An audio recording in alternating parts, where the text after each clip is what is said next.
All right, good evening. Welcome to the channel, everybody. It's about 8 o'clock right now. Uh, it's finally cooled down. The country's in a heat wave here, so we're all feeling it. It was toasty out here today where I'm at. So I can finally come and sit down outside on the patio a bit and make this video. The sun's going down. So this video, what I was going to talk about was just kind of my experience with PC building. So if that sounds interesting to you, or you just want to sit and listen to that subject, this is a perfect video for you. Or even if you're interested in doing it yourself, this is a good video, to listen to on that for some information. So I will start by saying that I know absolutely nothing about building PCs. I've never done it before. This PC that I built was my very first one. I'm not very tech savvy, or, when it comes to the PC software side of stuff, I'm not savvy with that. Um, so I don't know any of that stuff really. I don't know all the BIOS settings and stuff, and that's usually I feel like that's a big point of problem for people. It's pretty intimidating. What do I do in the BIOS? All that, So I knew nothing about that. I know what PC parts are.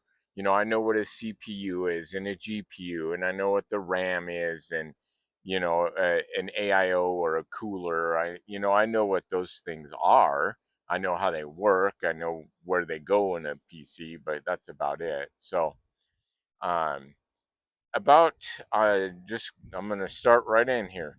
So about a year and a half ago, I built my first PC, and I have been a console gamer since the days of the Atari 2600. Um, I'm almost 51 here. I'll be 51 next month. So I've played all the consoles. I've owned most of them in some form, throughout my life. So, and I've always enjoyed playing games. It's always been a really big part of what I do for entertaining myself, And so, yeah, the first game I played was Pac-Man on the Atari 2600. I still remember sitting in the living room and playing that game. It really stood out to me.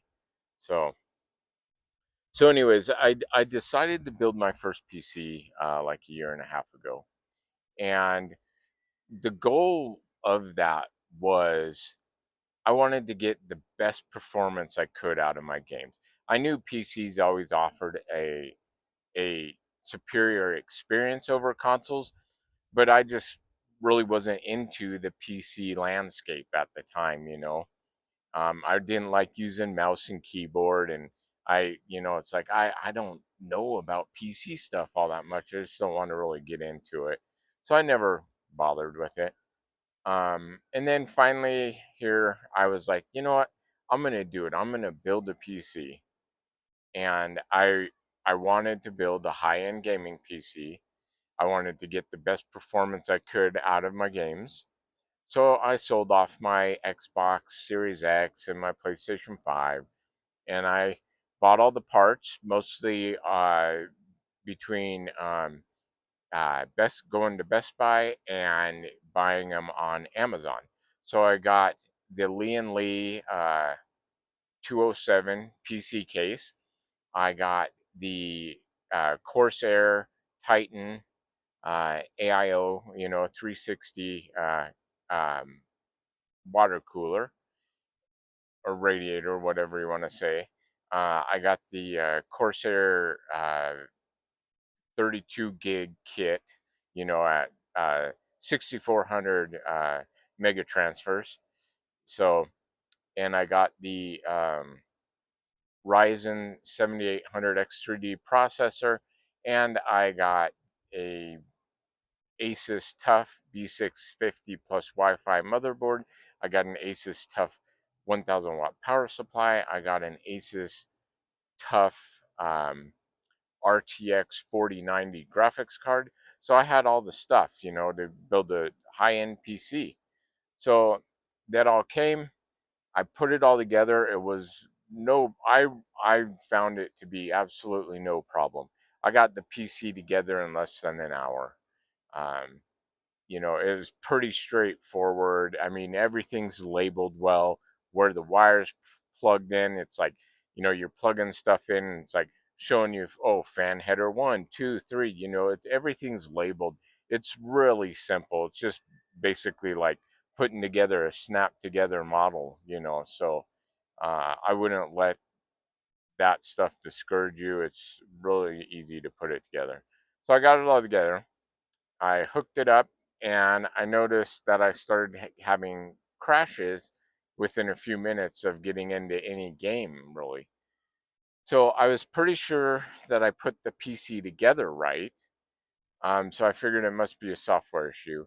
And it didn't take time to find out what was going on. I did a little research over the like course of one day, and I figured out that the processor that I had, that 7800X3D, the sweet spot is 6,000 mega transfers on the RAM. That's the speed that it likes.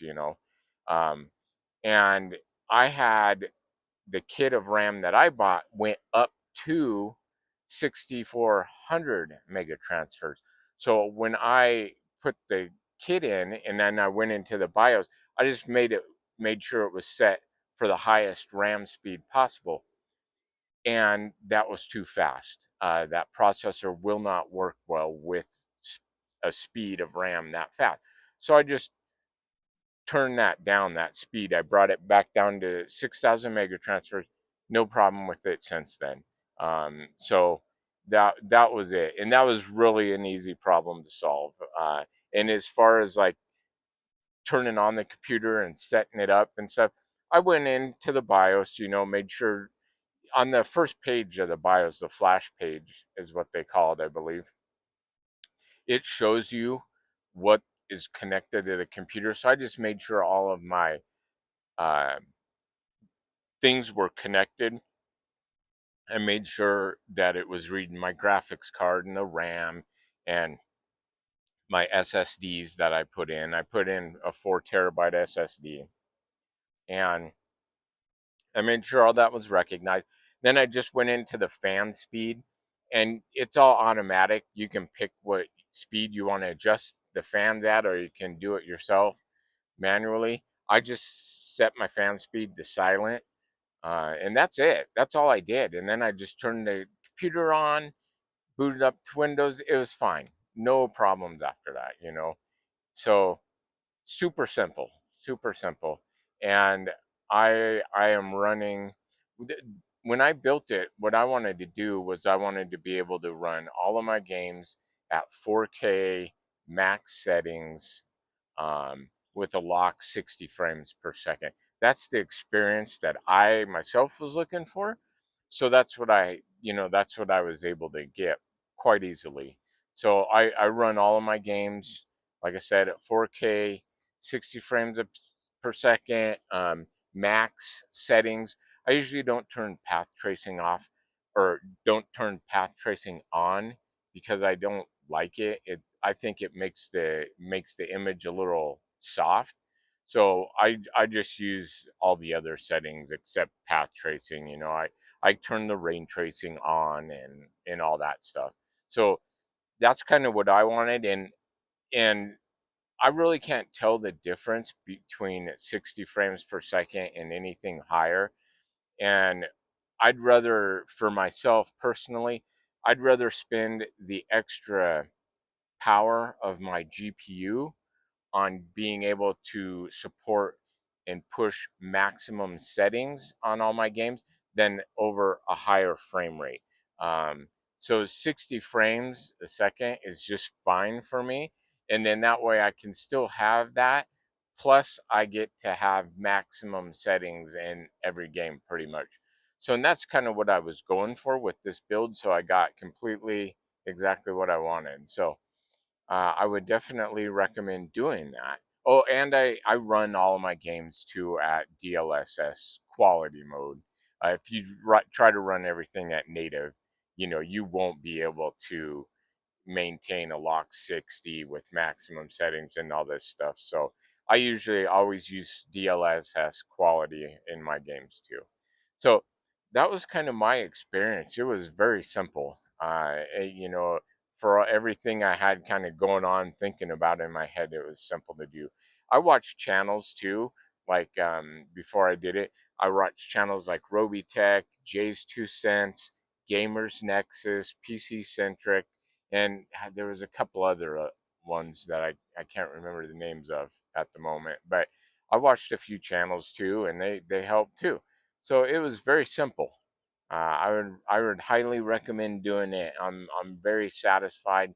The experience of a PC over a console is transformative for gaming.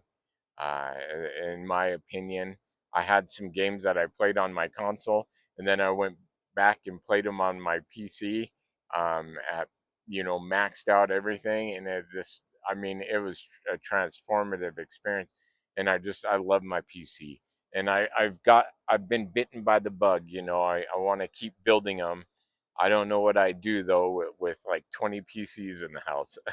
I could sell them, I guess, but I don't know if I want to go that route and get involved into all of that just yet. So, but that was my experience. So I highly recommend anybody that's interested in doing it to go for it. Yeah, it's very satisfying to do that if that's what you want to do. So, if you like my channel here, like and subscribe and check out my other content.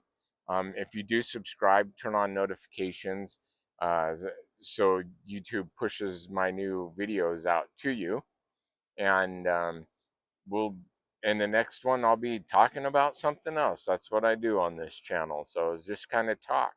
Um, if anybody watching has any topics they'd like to talk about, or maybe would like to hear what my thoughts are on something, or my philosophies, on things, post it in the comment section. I'll read that stuff, and we'll talk about it. So, all right, I will see you guys in the next one. Have a good evening. Bye.